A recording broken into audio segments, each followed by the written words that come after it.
Mohon maaf Pak sebelumnya mengganggu waktu istirahat Bapak untuk melakukan kegiatan wawancara ini, karena kegiatan ini berkaitan dengan kegiatan yang saya ikuti, yaitu program guru penggerak angkatan ke-7 di Kabupaten Maros, dan melaksanakan tugas yaitu tugas modul 3.1, yaitu pengambilan keputusan untuk dilema etika atau rujukan moral.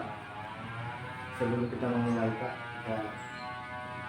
akan saya arahkan ada beberapa pertanyaan terkait di wawancara saya nanti ini ke depannya, mulai dari mengidentifikasi kasus-kasus terkait dengan dilema etika atau rujukan moral, dan yang terakhir bagaimana Bapak mengambil keputusan terhadap kasus yang Bapak alami di sekolah. Mungkin seperti itu bentuk kegiatan kita untuk wawancara ini Pak. Jadi mungkin untuk pertanyaan pertama Pak, karena ini kegiatan terkait dengan pengambilan keputusan kasus yang merupakan dilema etika atau rujukan moral. Jadi bagaimana Bapak mengidentifikasi apakah ini kasus yang Bapak alami merupakan dilema etika ataukah rujukan moral? Ya, terima kasih. Bismillahirrahmanirrahim. Assalamualaikum warahmatullahi wabarakatuh. Sebelum kita menjawab pertanyaan yang disampaikan oleh program calon guru penggerak, lebih awal kita mengucapkan rasa puji dan syukur kita kehadirat Allah Subhanahu wa Ta'ala. Oleh karena patut kita mengucapkan rasa syukur kepadanya, oleh karena Dia yang senantiasa memberikan rahmat, memberikan karunia, serta memberikan keimanan yang kuat di dalam diri kita masing-masing, yang senantiasa memberikan motivasi kepada kita untuk tetap melaksanakan ajaran-ajaran agama sesuai apa yang dicontohkan oleh kita Muhammad SAW. Mudah-mudahan dalam kegiatan ini senantiasa mendapat ridha dan berkah dari Allah Subhanahu wa Ta'ala. Kemudian selanjutnya apabila kita memberikan salawat dan salam kita kepada Nabi Muhammad SAW,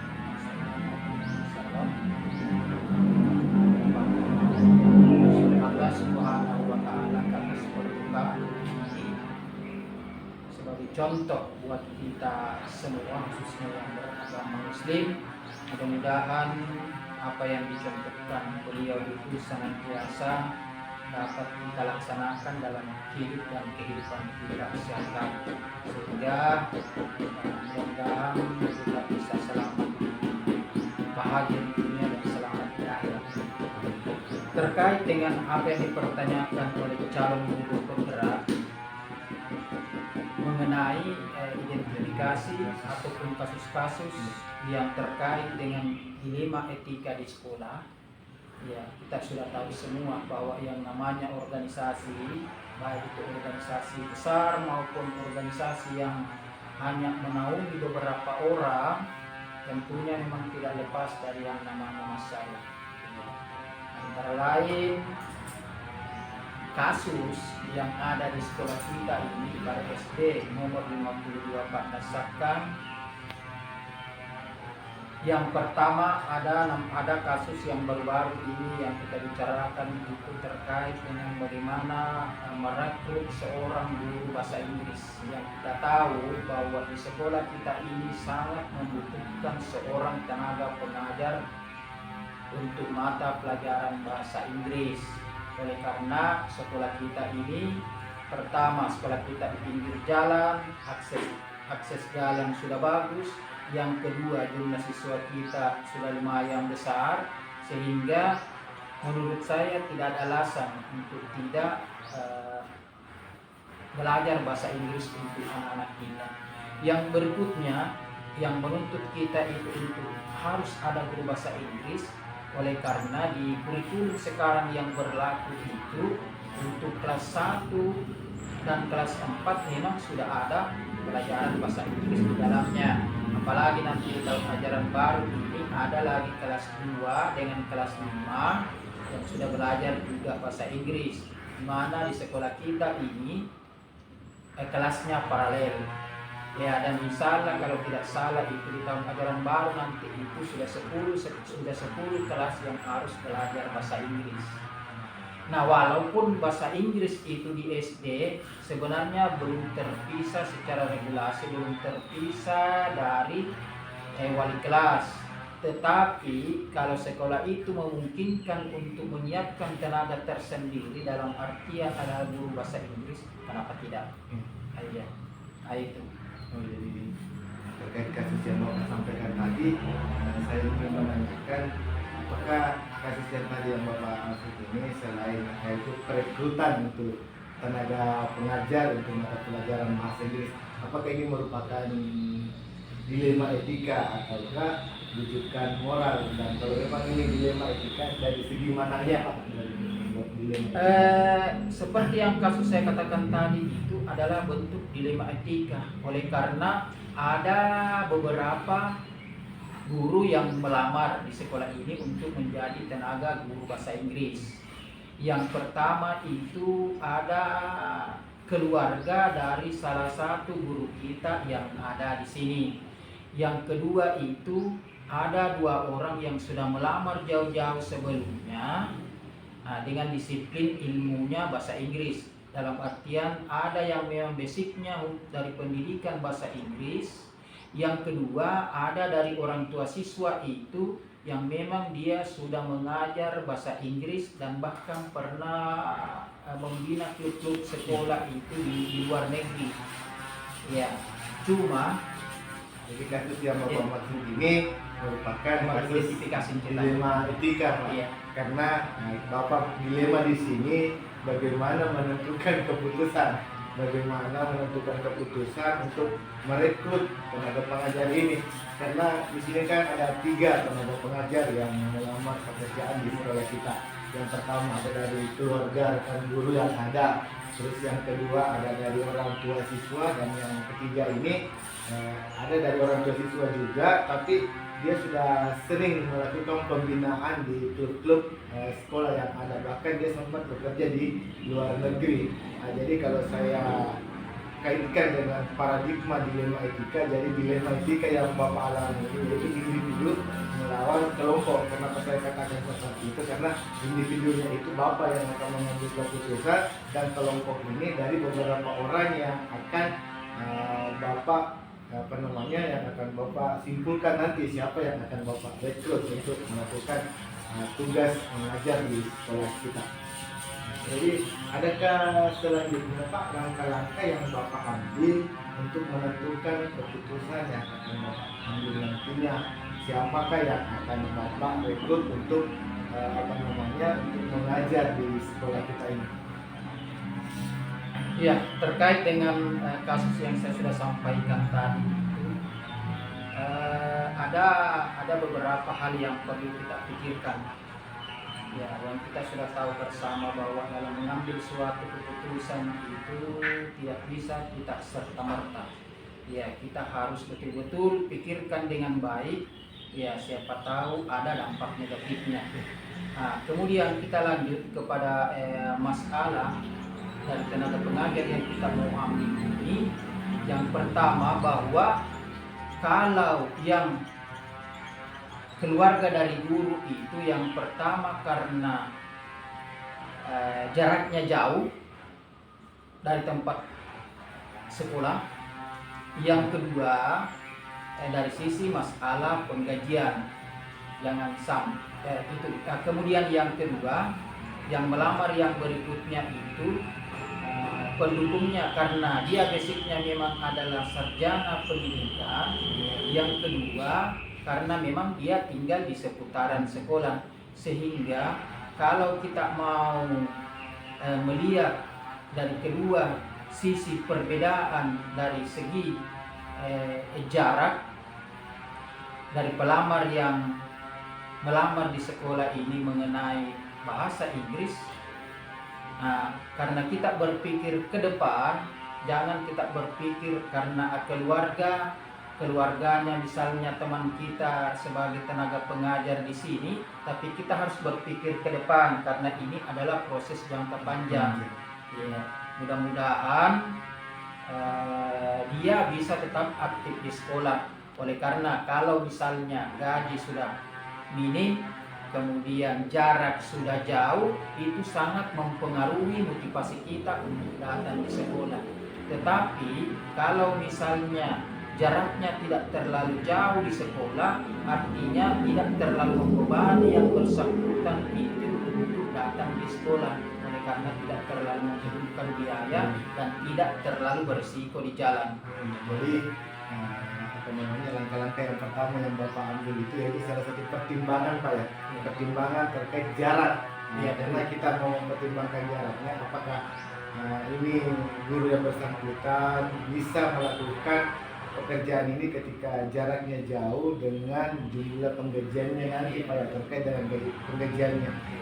Selain dengan mempertimbangkan jarak tadi dengan penggajian, ada langkah-langkah yang lain yang Bapak lakukan untuk melakukan atau mengambil keputusan. Ya. Jadi untuk menyelesaikan persoalan-persoalan yang seperti ini, suatu pimpinan itu tidak bisa mengambil keputusan sendiri, melainkan melibatkan beberapa orang-orang yang terkait di dalamnya. Katakanlah kita di sekolah itu kita harus melibatkan semua stakeholder ataupun pemangku kepentingan di sekolah untuk menyelesaikan persoalan ini. Ya, dalam artian bahwa dalam mengambil keputusan itu kita harus musyawarahkan, kita bicarakan bersama, duduk bersama dengan teman guru supaya lebih sesuai dengan harapan kita keputusan yang kita ambil. Jadi seperti itu langkah yang kedua ya Bapak maksud tadi, yaitu terkait dengan musyawarah. Selain mempertimbangkan jarak, jadi perlu kita juga sebagai pemimpin untuk melakukan suatu musyawarah untuk menentukan keputusan. Jadi adakah misalnya Pak ketika kita ingin melakukan musyawarah ini terkait kasus yang Bapak maksud tadi, adakah memang jadwal tertentu?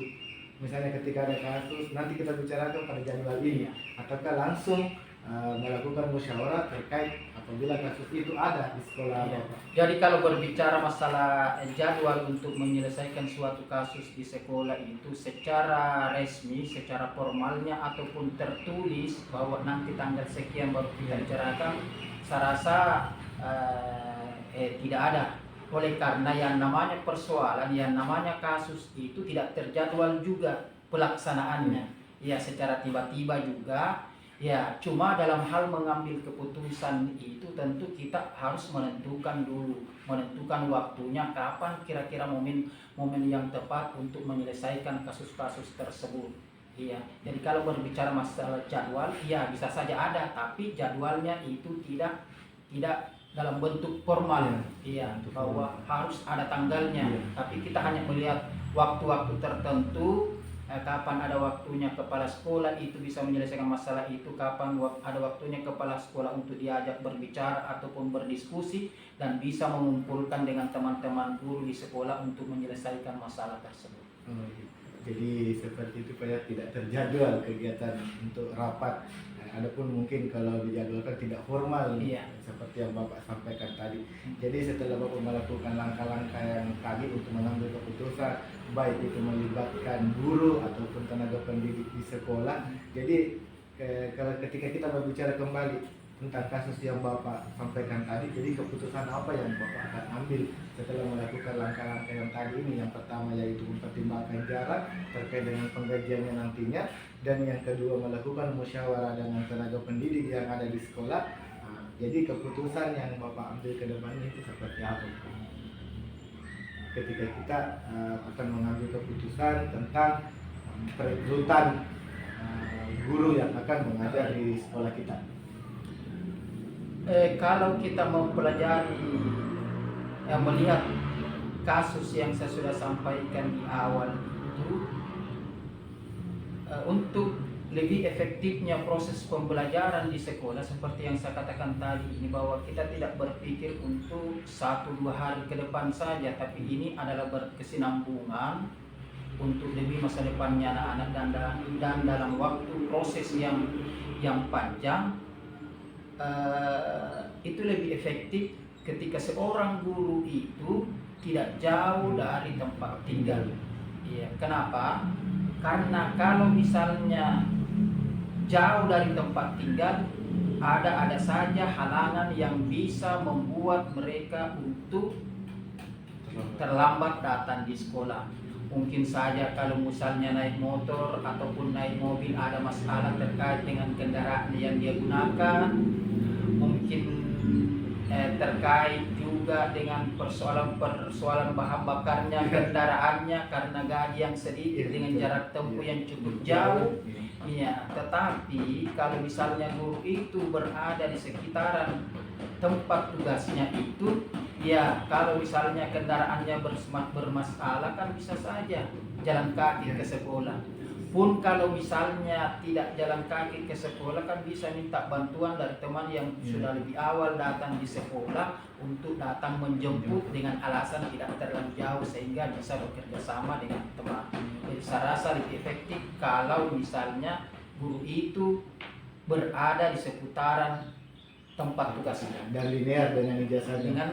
dan linear dengan mata pelajaran yang mereka ampu. Oh ya, jadi keputusan yang Bapak ambil terkait kasus yang kita bicarakan di awal tadi, yaitu guru atau yang akan mengajar, yaitu guru yang sesuai dengan ijazahnya atau mata pelajaran yang akan diampu dan sesuai dengan ijazahnya dan mempertimbangkan jarak. Jadi yang kita putuskan yaitu mengambil guru yang berada di lokasi terdekat di sekolah kita dan sesuai dengan ijazahnya, jadi sesuai dengan mata pelajaran yang akan dia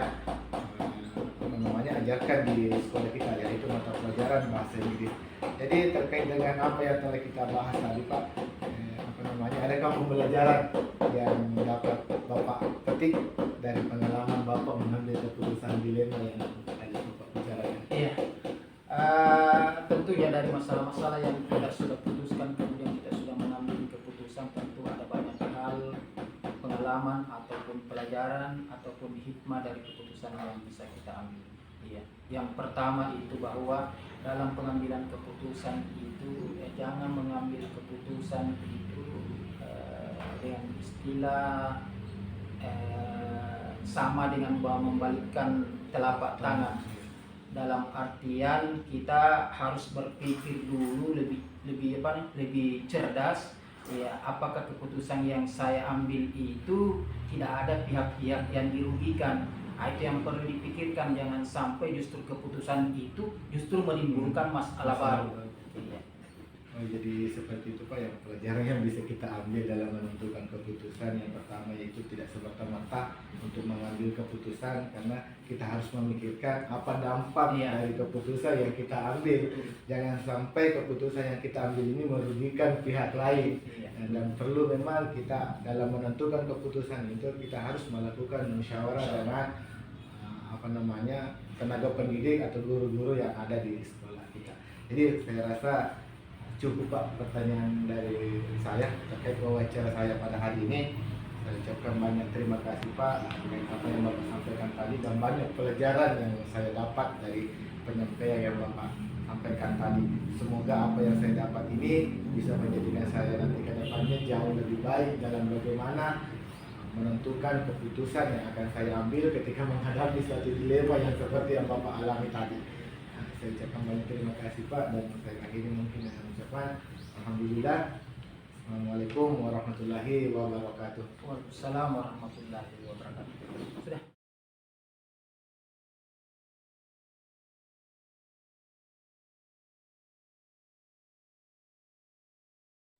Bismillahirrahmanirrahim. Assalamualaikum warahmatullahi wabarakatuh.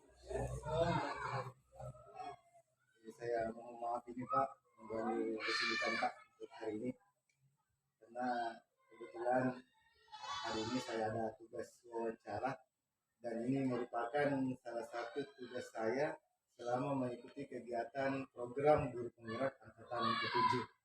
Dan di dalam kegiatan ini merupakan materi modul 3.1 yaitu pengambilan keputusan. Makanya saya kesini karena saya merasa bahwa Bapak ini layak untuk saya wawancarai, mengingat pengalaman Bapak selama menjadi kepala sekolah mulai dari SD Terus Semangat sudah beberapa tahun dan berpindah lagi ke SD Guntur Aja Pak. Jadi makanya saya berkunjung ke sini Pak untuk mewawancarai Bapak bagaimana cara pengambilan keputusan ketika Bapak mengalami situasi yaitu kasus yang merupakan dilema etika ataukah rujukan moral. Jadi nanti ini ada beberapa pertanyaan saya Pak terkait dengan kasus-kasus yang Bapak alami. Bagaimana Bapak mengidentifikasi apakah ini merupakan kasus yang terkait dengan dilema etika ataukah rujukan moral, dan terakhir bagaimana Bapak mengambil keputusan dan keputusan apa yang Bapak ambil supaya bisa menyelesaikan permasalahan tersebut. Terima kasih. Assalamualaikum warahmatullahi wabarakatuh. Selamat. Baik.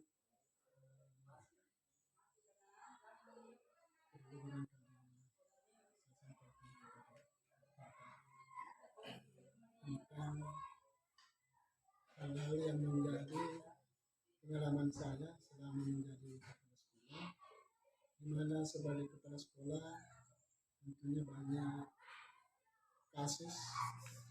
banyak kasus yang kami hadapi, baik dari siswa antar siswa, guru dengan guru, bahkan siswa dengan masyarakat, dan masyarakat dengan guru dan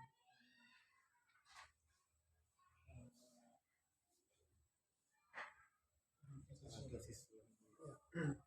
Di mana pengalaman yang paling berkesan bagi saya, di mana kasus itu saya anggap adalah kasus yang tidak pernah saya lupakan, karena kasus ini adalah kasus yang terjadi di sekolah, di mana kasus itu ada berkaitan dengan di mana pada saat itu awal kejadiannya adalah antara siswa dengan siswa, tetapi kejadian itu antar siswa dengan siswa itu kejadiannya berada di luar lingkungan sekolah.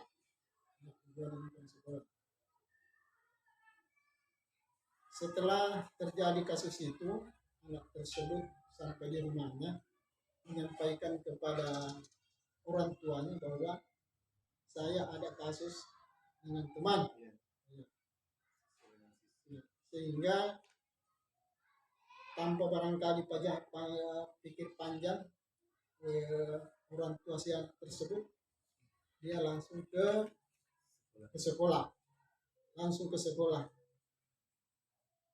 Bahkan pada saat itu orang tua tersebut masuk di dalam kelas tanpa sepengetahuan guru. Pada saat itu orang tua tersebut mencari anak yang pelakunya pada saat itu. Ya, ternyata di kelas diketemukan.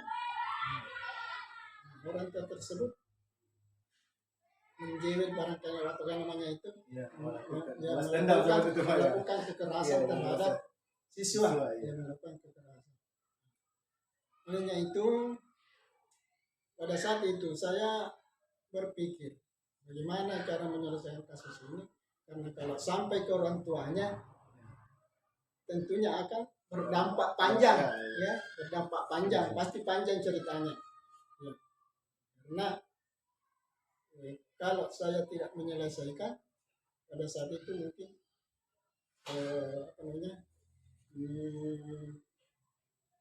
proses permasalahannya agak panjang, dan saat itu saya berpikir bagaimana cara menyelesaikannya. Jadi seperti ini kasus Bapak tadi yang Bapak sampaikan ini merupakan satu bentuk dilema etika yang Bapak rasakan waktu di sekolah yang sebelumnya Pak. Di sekolah sebelumnya, di mana kasus ini yang pertama itu melibatkan antara siswa dan siswa, dan kemudian melibatkan orang tua siswa dan siswa itu sendiri. Jadi di mana dilemanya Bapak, karena ketika kita menegur atau apa namanya menyampaikan ke orang tua yang bersangkutan, jangan sampai ini akan berdampak lebih parah lagi ke depannya, karena khawatirnya nanti orang tua yang bersangkutan datang ketemu dengan yang orang tua yang melakukan kekerasan terhadap siswa, ini bisa berdampak negatif nanti ke sekolah. Jadi pertanyaan saya selanjutnya Pak, bagaimana Bapak mengambil keputusan untuk apa namanya menyelesaikan permasalahan ini, dan langkah-langkah apa yang Bapak lakukan agar tidak menimbulkan apa namanya kesenjangan terhadap orang tua siswa tersebut. Terima kasih. Kemudian pada saat itu, setelah kejadian itu, ada salah seorang guru. Pada saat itu dia keberatan kalau tidak dilaporkan kepada pihak kepolisian. Ya, pada saat itu. Tetapi saya berpikir panjang, berpikir ke depan. Kalau ini diselesaikan di kepolisian, tentunya banyak hal, banyak efek-efek negatifnya yang terjadi. Kemudian prosesnya panjang. Dan pada saat itu saya mengatakan sama teman, sama guru, sama ujian sekolah pada saat itu, barangkali kita sebaiknya menyelesaikan saja secara kekeluargaan antara si pelaku dengan orang tua dari anak yang menjadi korban tersebut. Ya. Nah, tapi pada saat itu teman guru tersebut masih berkeras, bagaimana kalau kita selesaikan saja langsung ke kepolisian. Saya bilang jangan dulu. Saya tidak mau sekolah kita terkenal, tetapi unsurnya negatif. Seandainya positif lebih bagus. Tetapi karena ini unsur negatif, baik kita selesaikan sepanjang bisa diselesaikan. Baik. Nah, setelah saya rapat dengan teman-teman guru, oke, bisa kalau kita seperti itu pagi. Jadi pada saat itu guru-guru dan staf mendukung. Gimana kalau kita selesaikan secara kekeluargaan dengan cara bagaimana caranya? Jangan sampai orang tua yang disakiti anaknya keberatan. Saya bilang begini, kalau kita mau bagus, jangan sampai kalau kita datangkan ke sekolah pertemukan dengan orang tua yang melakukan, jangan sampai terjadi kekerasan. Ya. Jadi saya begini, bagaimana kalau kita bersama komite mendatangi orang tua dari anak yang menjadi korban. Ya. Pada saat itu ada 4 orang.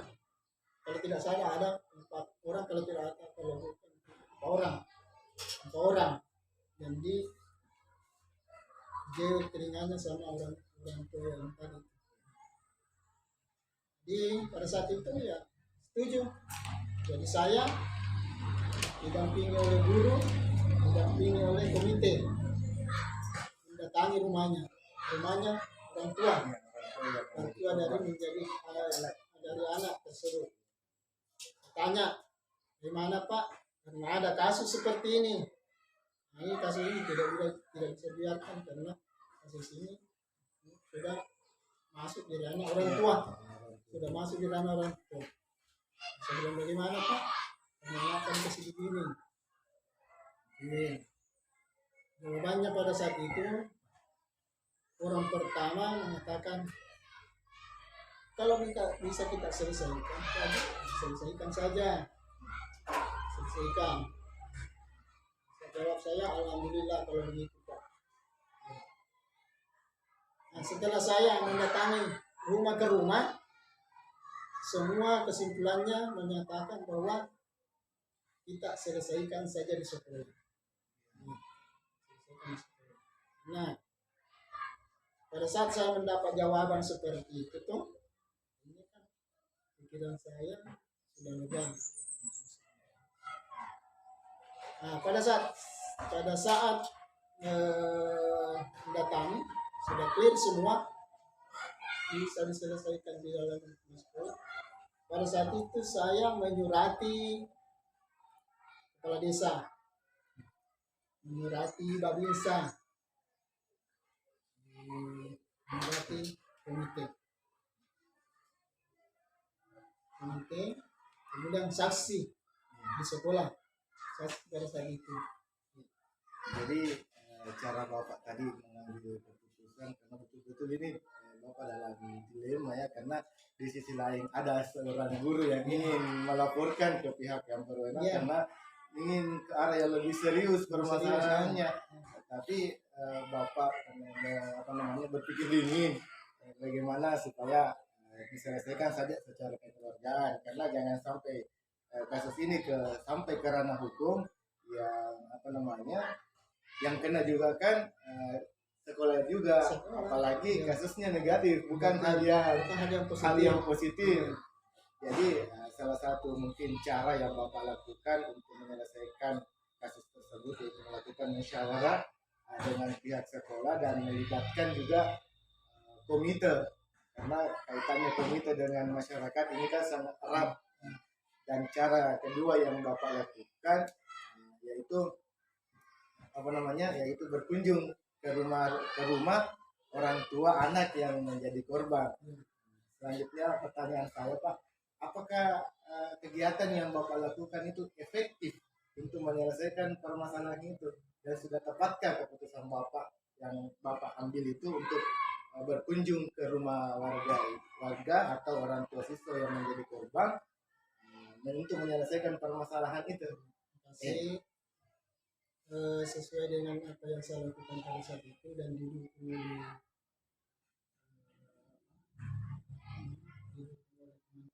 oleh sehingga saya menganggap bahwa inilah barangkali cara yang paling efektif yang saya bisa lakukan. Kenapa? Karena kalau saya mendatangkan kedua orang tua tersebut, beberapa orang tua tersebut, takutnya jangan sampai di sekolah juga dia mengamuk, mencari juga anak. Anaknya si pelaku. Nah, ini prosesnya panjang, prosesnya panjang. Jadi sehingga dengan inisiatif saya dengan teman-teman saya mendatangi satu persatu, bahkan anaknya dulu itu anaknya sepupu saya sendiri menjadi korban. Tapi mungkin banyak juga pertimbangan orang tua siswa yang menjadi korban itu pada saat itu tidak langsung bilang harus diselesaikan di ranah hukum. Dia jawabannya pada saat itu, baik Pak Ji, kita selesaikan saja di sekolah. Tapi itu barangkali paling efektif pada saat itu. Setelah terselesaikan semua itu ke orang tua, komunikasi saya ke orang tua bersama guru dan komite, langsung saya memanggil pelaku, mengambil pelaku di sekolah, dengan pada saat itu saya menyatakan bahwa kita akan pertemuan pelaku, dan pada saat itu disaksikan oleh komite desa dan bisa. Alhamdulillah pada saat itu kami rapat bersama teman-teman guru, komite, dan pada saat itu si pelaku sangat menyesal. Dia mengatakan saya hilaf. Mungkin karena faktor emosi saya juga tidak menelusuri kenapa bisa terjadi antara anak saya dengan siswa sehingga terjadi seperti itu. Jadi apa yang saya katakan pada saat itu begini Pak, kalau memang ada kejadian seperti itu yang sebenarnya sudah bukan dilakukan satu sekolah di luar, tapi karena kita kalau ada seperti itu tidak lusa kita masuk mencari anak itu di sekolah, baik itu di luar atau di mana. Itu efeknya negatif sekali. Lebih baik kita langsung saja ke sekolah Iya. menyampaikan hal-hal seperti itu supaya kami bisa mengambil tindakan, mengambil tindakan, mengambil solusi bagaimana cara menyelesaikan. Kalau yang seperti itu ya bagus. Iya. Alhasil pada saat itu karena dia sudah menyesali perbuatannya, tidak akan mengulangi lagi perbuatan itu. Dan pada saat itu juga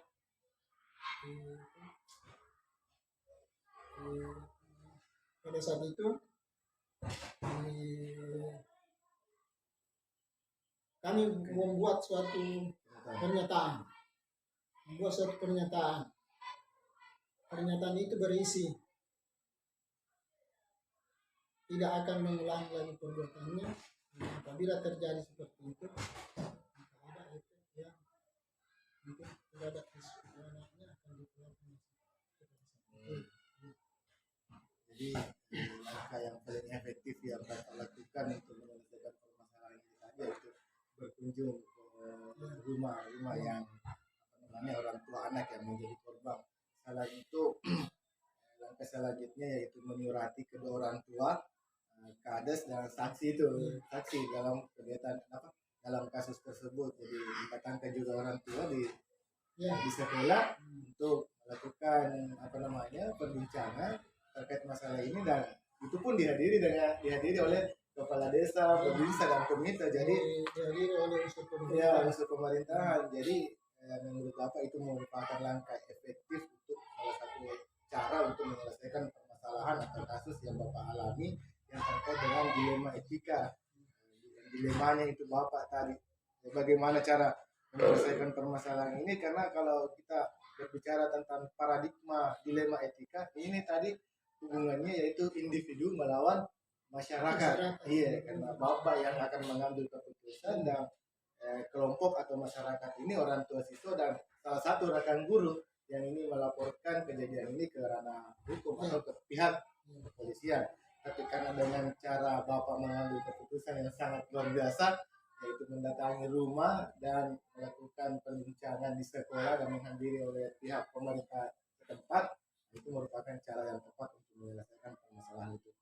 Jadi pertanyaan saya selanjutnya, Pak, apakah di setiap permasalahan atau kasus yang Bapak hadapi, apakah seperti ini cara penyelesaiannya setiap kasus dilema etika, yaitu melibatkan seperti kepala desa, atau komite dan babinsa dalam penyelesaian masalah Bapak? Selain kasus yang tadi. Terima kasih. Selain daripada itu, karena juga nggak ada kasus juga di sekolah, mungkin kasus ini luar biasa. Kenapa? Karena ini sudah termasuk barangkali kenakalan menjurus ke kenakalan remaja. Pada saat itu sisi saya, anak segelintir orang.